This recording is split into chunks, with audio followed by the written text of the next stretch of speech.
큰 그림 그려보겠습니다. 지금 우리 시장 어디쯤 와 있을지 여기에서 좀 흐름 짚어보는데요. 함께 해주실 분 유한타증권의 오경택 부장입니다. 안녕하세요. 네, 안녕하십니까. 네, 오늘의 주제 보겠습니다.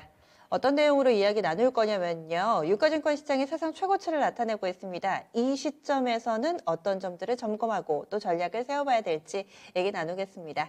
먼저 첫 번째로요. 경제 지표들 좀 두루두루 볼게요. 월초 이제 얼마 남지 않아가지고 국내에서는 곧 수출입 동향이 좀 발표가 되죠. 7월 1일로 알고 있는데 여기에서는 어떤 점을 좀 주목해서 우리가 봐야 될까요? 네, 이제 7월 1일에 이제 6월 전체 한국 수출입 동향이 발표되는데, 그러니까 21일 날 먼저 이제 6월 1일에서 20일간의 수출 데이터가 먼저 나왔기 때문에, 6월 전체적인 수출 동향은 이미 조금 어느 정도 가늠할 수 있는 정도 수준인데요. 일단은 지금 6월 1일에서 20일간 일평균 수출 증가율이 이제 전년 대비 33.7% 증가하면서 6월 달도 좀 양호한 수출 흐름이 지속되고 있습니다. 그래서 6월 전체 수출 규모는 500억 달러 규모가 좀 예상이 되고 있고요. 전년 대비 이제 30%가 이상 증가할 걸로 좀 예상이 되고 있고요. 근데 지금 시장에서는 전체적으로 봤을 때 이제 수출 데이터가 5월 달 피크 찍고 6월 달 좀 주춤하면서 이제 피크아웃을 전년 대비로 증가하는 게 피크아웃 될 것이 아니냐는 우려 사항이 조금 있긴 있습니다. 근데 지금 전체적으로 봤을 때 지금 하반기로 갈수록 이제 글로벌 제조업 경기가 호조가 기대가 되고 있기 때문에 한국 수출도 하반기에는 이제 10% 이상 좀 증가할 걸로 좀 예상이 되고 있어서 전체적으로 봤을 때는 이 수출 규모가 전체적으로 좀 올라와 있는 상태가 이제 유지되고 있는 그런 상태이기 때문에 그 하반기에도 기업들의 좀 이익 개선을 좀 기대할 수 있는 그런 상황이다라고 좀 보여지고요. 다만 이제 기저 효과가 이제 6월 달 이후로 조금 둔화되는 부분은 좀 부담이지만 전체적인 이익 규모를 더 중심적으로 좀 보는 게 좀 맞지 않을까라고 생각을 하고 있고 여전히 수출이 좀 호조가 지속되고 있기 때문에 한국 기업들한테는 좋은 상황이다 이렇게 좀 결론적으로 좀 말씀드리고 싶습니다. 네. 네, 그래서 6월 달 한 달 전체로 봤을 때도 상당히 양호한 수출 실적이 기대되고 또 피크아웃 우려는 크게 안 해도 된다라는 시각이신 건데 그럼 미국 쪽의 제조업 상황을 볼 수 있는 경제 지표도 월 초에 나오죠? 네네. 7월 1일에 또 미국의 ISM 제조업 지수가 발표가 되는데 예상치는 61.0이고요. 5월에 61.2에 이어서 6월 달도 이렇게 경기 전체적인 제조의 확장세가 이어질 걸로 좀 예상이 되고 있고요. 그리고 지금 미국뿐만 아니라 유럽 쪽도 경기 회복에 대한 기대가 좀 높아지고 있는 그런 상황입니다. 그래서 전체적으로 지금 공급적인 쪽에서 원자재나 부품들이 이제 병목 현상이 좀 나타나고 있는데 그런 부분들이 이제 하반기에 갈수록 더 좀 해소될 걸로 좀 예상이 되고 있어서 하반기에 또 ISM 제조업 지수 전체적으로 선진국에 대한 그 제조업 지수도 하반기로 갈수록 경제 정상화가 되면서 그동안에 이제 이슈가 됐었던 원자재나 부품에 대한 그 부족 현상도 해결되면서 하반기에 경기 회복에 대한 그 지수도 더 올라갈 걸로 좀 예상하고 있기 때문에 지금 하반기 경기 회복, 제조업 지수 호조 이런 부분이 더 좀 긍정적인 상황으로 좀 보는 게 좀 중요할 것 같습니다. 네, 그럼 월 초에 우리나라 그리고 미국에서 발표되는 제조업 지표는 좋을 거다. 결국엔 경기 회복은 원래 우리 예상대로 궤도대로 잘 가고 있다라는 이 판단이 가능한 건데 이런 상황 속에서 시장이 계속 발목을 잡는 게 테이퍼링, 금리 인상 언제 하냐, 여는 총재들의 코멘트 이런 부분들이잖아요. 그래서 관련해서 보는 경제 지표가 고용 지표도 눈여겨봐야 된다라는 이야기 있던데 이번 주에 고용 지표도 하나 발표가 되죠. 네네. 일단 고용 지표가 좀 가파르게 올라오면 또 테이퍼링이나 금리 인상에 대한 이슈가 더 올라올 걸로 좀 예상이 되고 있는데 그거에 대해서 좀 전초적인 역할을 할 수 있는 게 이제 6월 고용 동향을 발표했을 때 그 지표를 좀 참조할 수 있는데요.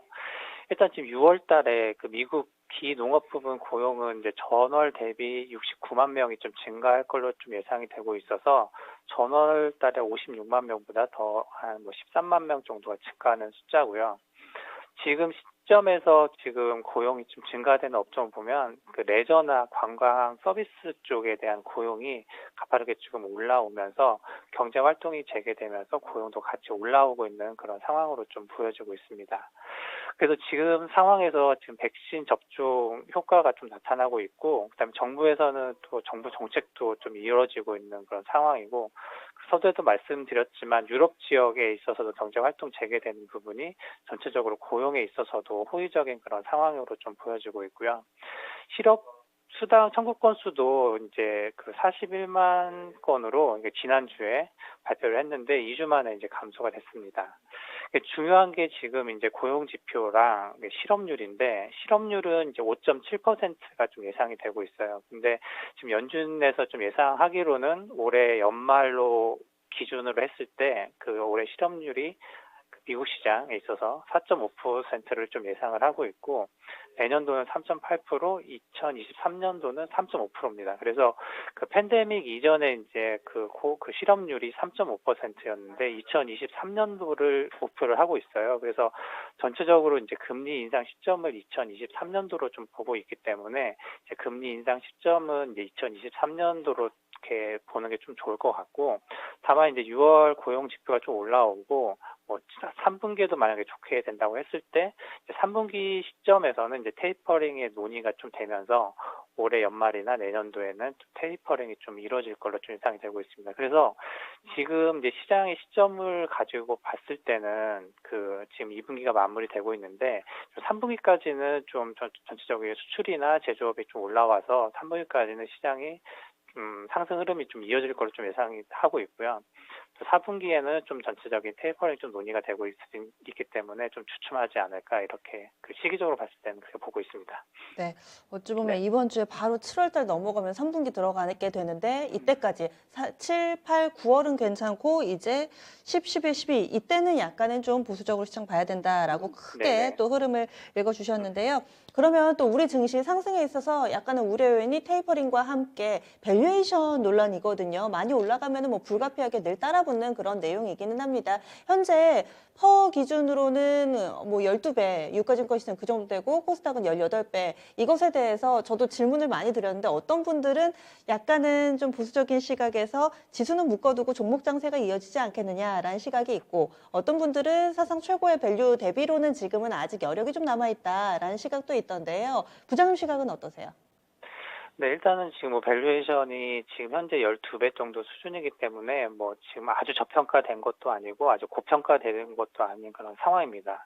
그런 상황에서 지금 시장 흐름이, 그래서 이제 그 지수나 종목들이 좀 고점에 있는 거는 조금 조정을 보이고, 또 조정 보인 종목은 반등을 하면서 순환매 장세가 계속 조금 이어지고 있는 상태인데, 이제 지금부터 이제 좀 중요한 거는 어느 종목이나 어느 그 섹터가 주도를 하면서 좀 상승을 좀 이끌 거냐, 추가적인 그 지수 레벨업을 이끌 거냐라고 좀 봤을 때는, 저는 전체적으로 봤을 때 이제 성장주에 대해서 좀 그 지수가 상승을 좀 주도할 걸로 좀 예상을 하고 있거든요.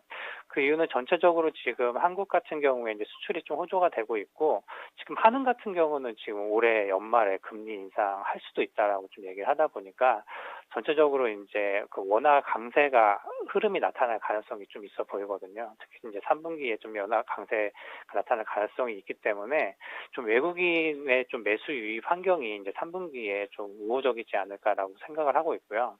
지금 외국인이 좀 매수를 한다고 했을 때는 지금부터 좀 그 실적이나 이런 부분이 나면서 그동안에 좀 대형주 중에서 좀 그 밸류에이션이 좀 절대적으로 좀 저평가돼 있는 그 성장주 중심으로 좀 매수가 되지 않을까라고 생각을 하고 있어서, 그렇게 되면은 이제 대형주 중심의 성장주가 한번 외국인이 매수가 들어오게 됐을 때 지수가 이제 3,300 이상으로 좀 한 단계 레벨업 될 수 있는, 그렇게 하는 역할을 좀 외국인 매수가 이루어지지 않을까, 이렇게 보고 있습니다. 네, 그래서 크게 경제 지표부터 우리 시장의 호재와 악재 요인, 그리고 지수 밸류에이션 부담 이런 부분까지 짚어봤습니다. 그러면 오늘 이제 총정리해 보겠습니다. 큰 그림 그려주세요.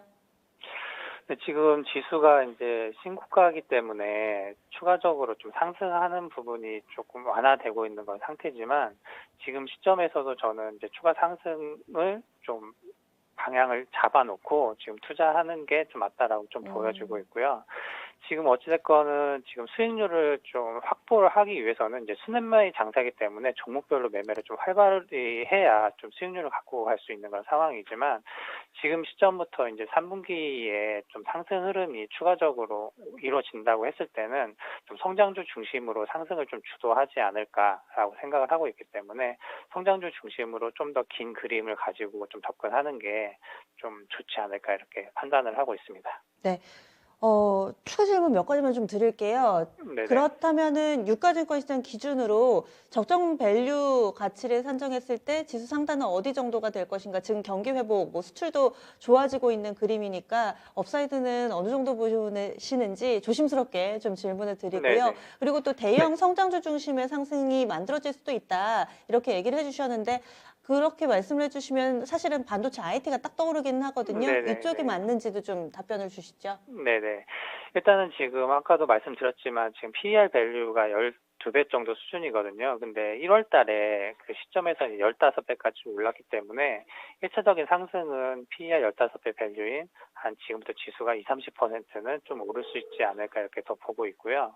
그다음에 20-30% 오를 때 좀 주도를 어느 쪽에 할 거냐라고 봤을 때 이제 성장주 중심으로 좀 말씀을 드렸는데 절대적으로 지금 이제 한국 대형주 중심으로 했을 때 이제 뭐 실적이 그 꾸준히 유지되는 그런 상황에서는 이제 PER 밸류도 PER 밸류지만 그 PBR 밸류가 지금 다 1배 미만에 있거나 1배 수준에 있는 대형주가 좀 많기 때문에 그런 기업들 중심으로 좀 재평가가 되지 않을까라고 보고 있고 특히 이제 IT나 자동차를 좀 중심으로 PBR 밸류가 좀 낮은 상태이기 때문에 실적이 이제 호조가 좀 이어지고 있는 그런 상황에서 PBR에 대한 재평가가 이루어지지 않을까라고 보고 있어서 좀 IT, 자동차 중심으로 좀 보고 있습니다. 네, 업사이드 20-30% 보면은 유가증권 시장 4천 시대 예상이 되는데요. 알겠습니다.